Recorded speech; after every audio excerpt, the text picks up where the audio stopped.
Welcome back to another Excel tutorial. Today I want to explore how to use the YEARFRAC function.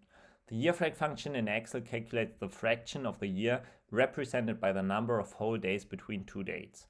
This can be particularly useful in financial analysis for calculating the prorated interest amount, or in any case where you need to find out the exact portion of a year between two dates.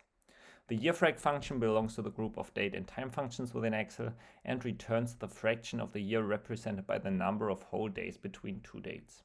The syntax starts by YEARFRAC, then you need to type in start and end date, and then optional there's the basis, as always in brackets. All optional arguments are always in brackets.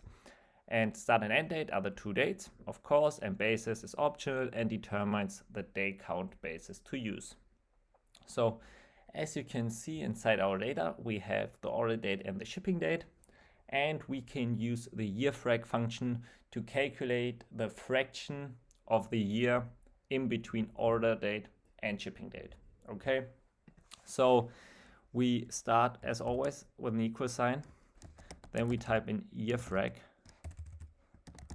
open parenthesis, start date is the order date, end date is our shipping date, and basis is optional. If we type in 0 or omitted, then Excel assumes 30 days in a month and 360 days in a year.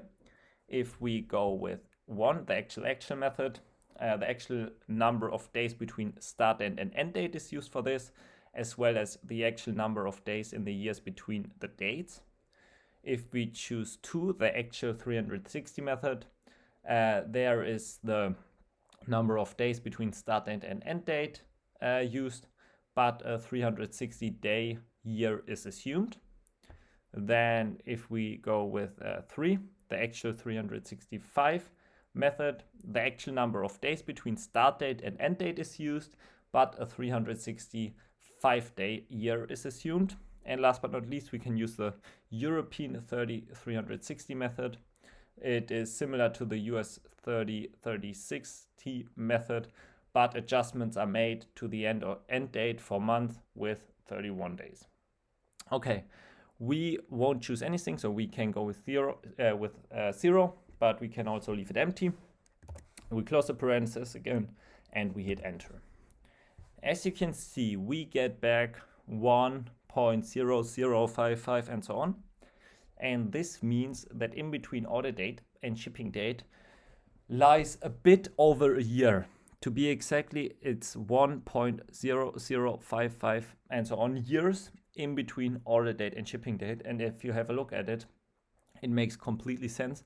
This one is March 22nd, 2024. And this is March 24th, 2025. So this is 1 year and 2 days later. 1 year is the 1, and the 2 days is the 0.0055 and so on. If we calculate the YEARFRAC of the second order, we start again with an equal sign. Then we type in YEARFRAC. We open the parentheses. We define our start date. We define our end date. And we say again 0. We hit enter.